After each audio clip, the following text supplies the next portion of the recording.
पृथ्वी का पालन करता है वह राजा है तथा अन्य मनुष्य राजत्वहीन क्षत्रिय माने जाते हैं। जो धान्य आदि वस्तुओं का क्रय विक्रय करता है वह वैश्य कहलाता है। दूसरों को वणिक कहते हैं। जो ब्राह्मणों, क्षत्रियों और वैश्यों की सेवा में लगा रहता है शूद्र कहलाता है। जो शूद्र हल जोतता है उसे वृषल समझना चाहिए। इन सभी वर्णों के मनुष्यों को चाहिए कि वे ब्रह्म मुहूर्त में उठकर पूर्व की ओर मुख करके देवताओं का, धर्म का, अर्थ का, उसकी प्राप्ति के लिए उठाए जाने वाले क्लेशों का तथा आय और व्यय का चिंतन करें। रात के अंतिम प्रहर के मध्य भाग में मनुष्य को उठकर मल मूत्र त्याग करना चाहिए। घर से बाहर शरीर को ढक कर जाकर उत्तराभिमुख होकर मल मूत्र का त्याग करें। जल, अग्नि, ब्राह्मण तथा देवताओं का स्थान बचा कर बैठें। उठने पर उस ओर न देखें। हाथ पैरों की शुद्धि करके 8 बार कुल्ला करें। किसी वृक्ष के पत्ते से दातुन करें। दातुन करते समय तर्जनी उंगली का उपयोग नहीं करें। तदंतर जल संबंधी देवताओं को नमस्कार कर मंत्र पाठ करते हुए जलाशय में स्नान करें। यदि कंठ तक या कमर तक पानी में खड़े होने की शक्ति न हो तो घुटने तक जल में खड़े होकर ऊपर जल छिड़क कर मंत्रोच्चारण करते हुए स्नान कर तर्पण करें। इसके उपरांत वस्त्र धारण कर उत्तरीय भी धारण करें। नदी अथवा तीर्थ में स्नान करने पर उतारे हुए वस्त्र वहां न धोएं। उसे किसी कुएं, बावड़ी अथवा घर ले जाकर धोएं। कपड़ों को निचोड़ने से जो जल गिरता है वह एक श्रेणी के पितरों की तृप्ति के लिए होता है। इसके बाद जाबाली उपनिषद में बताए गए मंत्र से भस्म लेकर लगाएं। इस विधि का पालन करने से पूर्व यदि भस्म गिर जाए तो गिराने वाला मनुष्य नरक में जाता है। आपोहिष्ठा मंत्र से पाप शांति के लिए सिर पर जल छिड़क कर यस्य शयाय मंत्र पढ़कर पैर पर जल छिड़कें। आपोहिष्ठा में 3 ऋचाएं हैं। पहली ऋचा का पाठ कर पैर, मस्तक और हृदय में जल छिड़कें। दूसरी ऋचा का पाठ कर मस्तक, हृदय और पैर पर जल छिड़कें तथा तीसरी ऋचा का पाठ करके हृदय, मस्तक और पैर पर जल छिड़कें। इस प्रकार के स्नान को मंत्र स्नान कहते हैं। किसी अपवित्र वस्तु से स्पर्श हो जाने पर, स्वास्थ्य ठीक न रहने पर, यात्रा में या जल उपलब्ध न होने की दशा में मंत्र स्नान करना चाहिए। प्रातःकाल की संध्योपासना में गायत्री मंत्र का जाप करके 3 बार सूर्य को अर्घ दें। मध्याह्न में गायत्री मंत्र का उच्चारण कर सूर्य को 1 अर्घ देना चाहिए। सायंकाल में पश्चिम की ओर मुख करके पृथ्वी पर ही सूर्य को अर्घ दें। सायंकाल में सूर्यास्त से 2 घड़ी पहले की गई संध्या का कोई महत्व नहीं होता। ठीक समय पर ही संध्या करनी चाहिए। यदि संध्योपासना किए बिना 1 दिन बीत जाए तो उसके प्रायश्चित हेतु अगली संध्या के समय 100 गायत्री मंत्र का जाप करें। 10 दिन छूटने पर 1 लाख तथा 1 माह छूटने पर अपना उपनयन संस्कार कराएं। अर्थ सिद्धि लिए ईश, गौरी, कार्तिकेय, विष्णु, ब्रह्मा, चंद्रमा और यम एवं अन्य देवताओं का शुद्ध जल से तर्पण करें। तीर्थ के दक्षिण में, मंत्रालय में, देवालय में अथवा घर में आसन पर बैठकर अपनी बुद्धि को स्थिर कर देवताओं को नमस्कार कर प्रणव मंत्र का जाप करने के पश्चात गायत्री मंत्र का जाप करें। प्रणव के अ, उ और म तीनों अक्षरों में जीव और ब्रह्मा की एकता का प्रतिपादन होता है। अतः प्रणव मंत्र का जाप करते समय मन में यह भावना होनी चाहिए कि हम तीनों लोकों की सृष्टि करने वाले ब्रह्मा, पालन करने वाले विष्णु तथा संहार करने वाले रुद्र की उपासना कर रहे हैं। यह ब्रह्म स्वरूप ओमकार हमारी कर्मेंद्रियों, ज्ञानेंद्रियों, मन की वृत्तियों तथा बुद्धि वृत्तियों को सदा भोग और मोक्ष प्रदान करने वाले धर्म एवं ज्ञान की ओर प्रेरित करें। जो मनुष्य प्रणव मंत्र के अर्थ का चिंतन करते हुए इसका जाप करते हैं वे निश्चय ही ब्रह्म को प्राप्त करते हैं तथा जो मनुष्य बिना अर्थ जाने प्रणव मंत्र का जप करते हैं उनको ब्राह्मणत्व की पूर्ति होती है।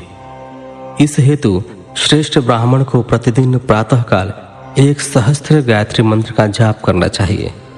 मध्याह्न में 100 बार तथा सायं 28 बार जाप करें। अन्य वर्णों के मनुष्यों को सामर्थ्य के अनुसार जाप करना चाहिए। हमारे शरीर के भीतर मूलाधार, स्वाधिष्ठान, मणिपुर, अनाहत, आज्ञा और सहस्रार 6 चक्र हैं। इन चक्रों में क्रमशः विद्येश्वर, ब्रह्मा, विष्णु, ईश, जीवात्मा और परमेश्वर स्थित है। सद्भावना पूर्वक श्वास के साथ सोहम का जाप करें। सहस्त्र बार किया गया जाप ब्रह्मलोक प्रदान करने वाला है। 100 बार किए गए जाप से इंद्र पद की प्राप्ति होती है। आत्मरक्षा के लिए जो मनुष्य अल्प मात्रा में इसका जाप करता है वह ब्राह्मण कुल में जन्म लेता है। 12 लाख गायत्री का जप करने वाला मनुष्य ब्राह्मण कहा जाता है।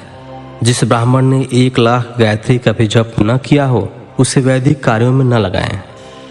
यदि एक दिन उल्लंघन हो जाए तो अगले दिन उसके बदले में उतने अधिक मंत्रों का जाप करना चाहिए। ऐसा करने से दोषों की शांति होती है। धर्म से अर्थ की प्राप्ति होती है। अर्थ से भोग सुलभ होता है। भोग से वैराग्य की संभावना होती है। धर्म पूर्वक उपार्जित धन से भोग प्राप्त होता है। उससे भोगों के प्रति आसक्ति उत्पन्न होती है। मनुष्य धर्म से धन पाता है एवं तपस्याओं से दिव्य रूप प्राप्त करता है। कामनाओं का त्याग करने से अंतःकरण की शुद्धि होती है। उस शुद्धि से ज्ञान का उदय होता है। सतयुग में तप को तथा कलयुग में दान को धर्म का अच्छा साधन माना गया है।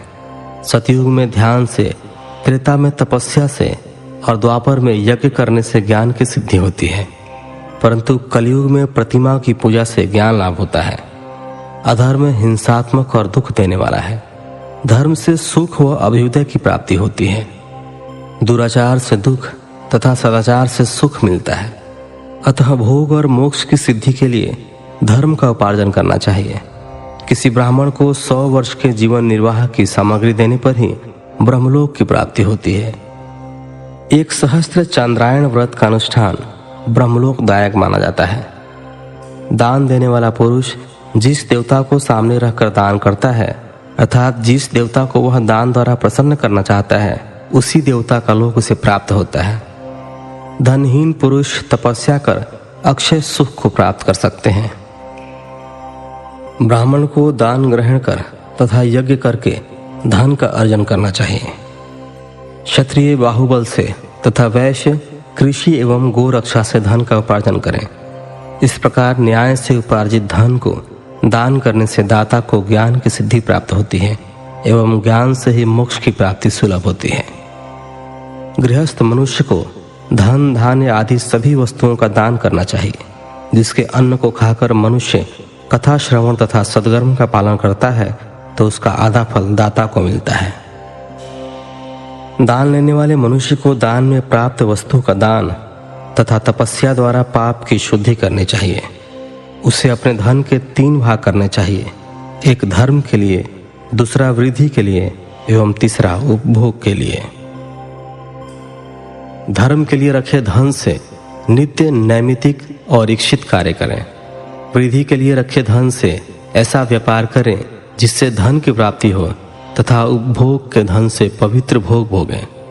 खेती से प्राप्त धन का 10वां भाग दान कर दें। इससे पाप की शुद्धि होती है। वृद्धि के लिए किए गए व्यापार से प्राप्त धन का 6वां भाग दान देना चाहिए। विद्वान को चाहिए कि वह दूसरों के दोषों का बखान न करे। ब्राह्मण भी दोषवश दूसरों के सुने या देखे हुए छिद्र को कभी प्रकट न करें। विद्वान पुरुष ऐसी बात न कहें जो समस्त प्राणियों के हृदय में रोष पैदा करने वाली हो।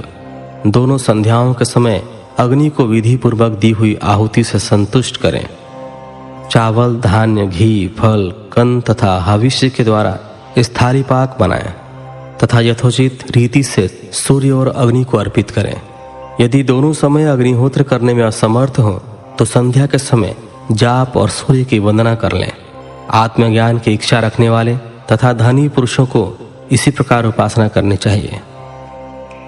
जो मनुष्य सदा ब्रह्म यज्ञ करते हैं, देवताओं की पूजा, अग्नि पूजा और गुरु पूजा प्रतिदिन करते हैं तथा ब्राह्मणों को भोजन तथा दक्षिणा देते हैं, वे स्वर्गलोक के भागी होते हैं। 14वां अध्याय। 14वें अध्याय में अग्नि यज्ञ देव यज्ञ और ब्रह्म यज्ञ का वर्णन मिलता है। ऋषियों ने कहा, प्रभु, अग्नि यज्ञ, देव यज्ञ और ब्रह्म यज्ञ का वर्णन करके हमें कृतार्थ करें। सूत जी बोले, महर्षियों, गृहस्थ पुरुषों के लिए प्रातः और सायंकाल अग्नि में 2 चावल और द्रव्य की आहुति ही अग्नि यज्ञ है। ब्रह्मचारियों के लिए समिधा का देना ही अग्नि यज्ञ है, अर्थात अग्नि में सामग्री की आहुति देना उनके लिए अग्नि यज्ञ है।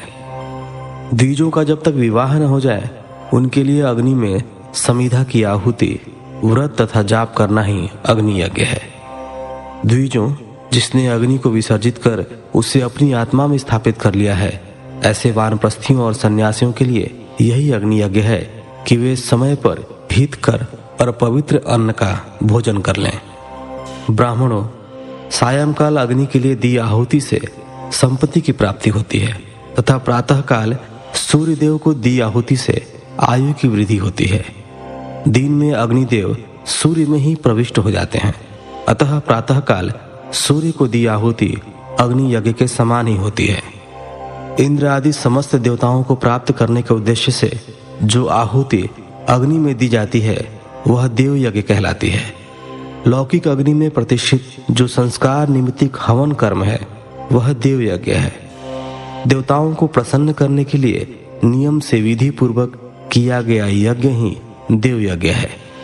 वेदों के नित्य अध्ययन और स्वाध्याय को ब्रह्म यज्ञ कहते हैं। मनुष्य को देवताओं की तृप्ति के लिए प्रतिदिन ब्रह्म यज्ञ करना चाहिए। प्रातःकाल और सायंकाल को ही इसे किया जा सकता है। अग्नि के बिना देव यज्ञ कैसे होता है, इसे श्रद्धा और आदर से सुनो। सृष्टि के आरंभ में सर्वज्ञ और सर्वसमर्थ महादेव शिव जी ने समस्त लोगों के उपकार के लिए वारों की कल्पना की। भगवान शिव संसार रूपी रोग को दूर करने के लिए वैद्य हैं, सबके ज्ञाता तथा समस्त औषधियों के औषध हैं। भगवान शिव ने सबसे पहले अपने वार की रचना की जो आरोग्य प्रदान करने वाला है। तत्पश्चात अपनी माया शक्ति का वार बनाया जो संपत्ति प्रदान करने वाला है। जन्म काल में दुर्गतिग्रस्त बालक की रक्षा के लिए कुमार के वार की कल्पना की। आलस्य और पाप की निवृत्ति तथा समस्त लोगों का हित करने की इच्छा से लोक रक्षक भगवान विष्णु का वार बनाया। इसके बाद शिव जी ने पुष्टि और रक्षा के लिए आयुकर्ता त्रिलोक सृष्टा परमेष्टि ब्रह्मा का आयुष्कारक वार बनाया।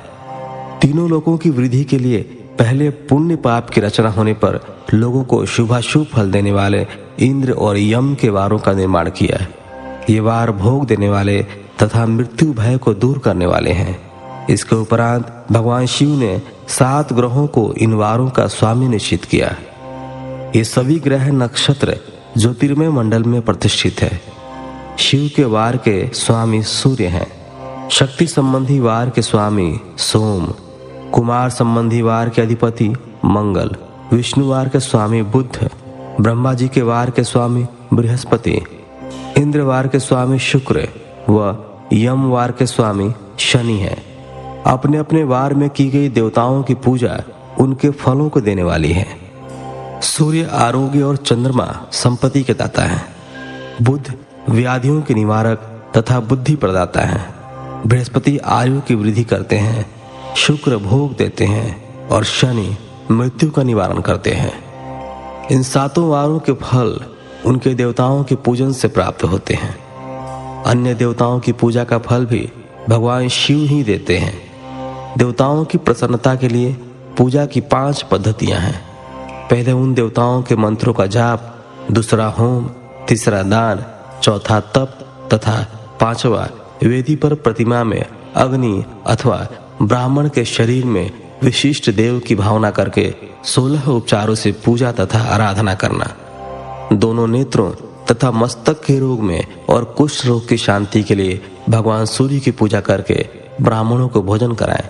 इससे यदि प्रबल प्रारब्ध का निर्माण हो जाए तो जरा एवं रोगों का नाश हो जाता है। इष्ट देव के नाम मंत्रों का जाप वार के अनुसार फल देते हैं। रविवार को सूर्य देव व अन्य देवताओं के लिए तथा अन्य ब्राह्मणों के लिए विशिष्ट वस्तु अर्पित करें।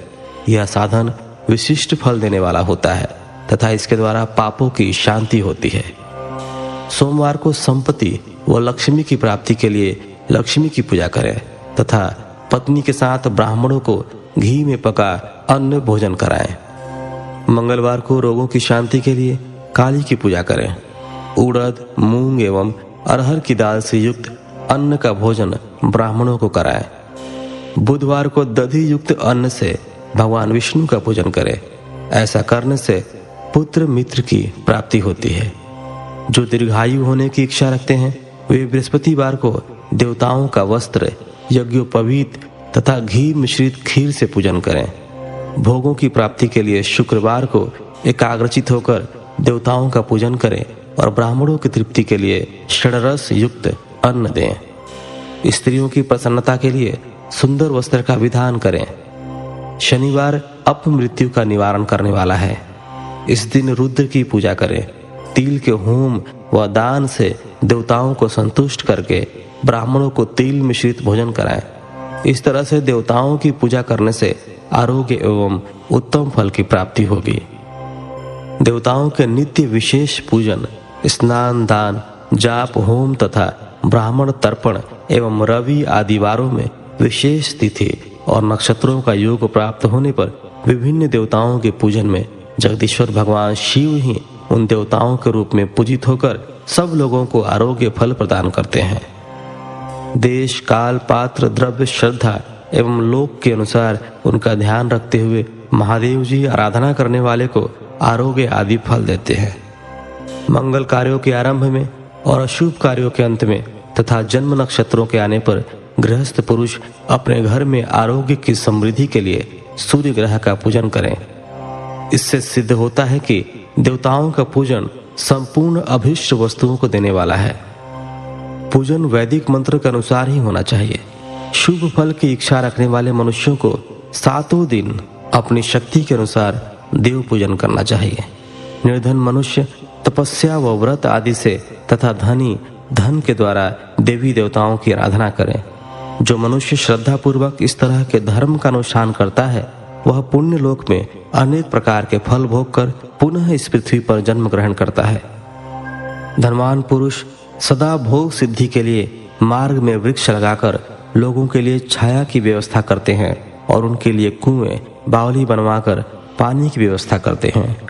वेद शास्त्रों की प्रतिष्ठा के लिए पाठशाला का निर्माण या अन्य किसी भी प्रकार से धर्म का संग्रह करते हैं और स्वर्गलोक को प्राप्त होते हैं। समयानुसार पुण्य कर्मों के परिपाक से अंतःकरण शुद्ध होने पर ज्ञान की सिद्धि होती है। द्विजों, इस अध्याय को जो सुनता, पढ़ता अथवा सुनने की व्यवस्था करता है उसे देव यज्ञ का फल प्राप्त होता है।